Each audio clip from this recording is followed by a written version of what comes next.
ದಿನಗಳ ಕಳೆದಾಳು ಬಂದ ರೋಗಗಳ ಸಹಿಸುತ್ತ ಮಗನ ಚಿಂತೆ ಮಾಡುತ್ತಾಳೋ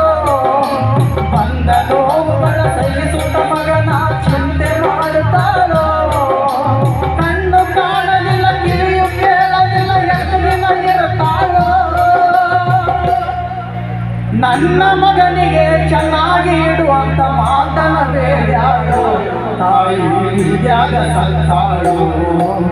ದುಡ್ಡು ಕೊಟ್ಟರೆ ಬೇಕಾದು ಸಿಗತೈತಿ ಜಗದಲ್ಲಿ ಕಾಣೋ ಹಡದ ತಾಯಿಯನ್ನು ಕಳ್ಕೊಂಡ ಮ್ಯಾಲ ಮತ್ತೆ ಸಿಗುವನೇನೋ ಕಾಕ ಮರಳಿ ಬರುವನೇನು ಹೆಣ್ಣ ಮರಳಿ ಬರುವನೇನು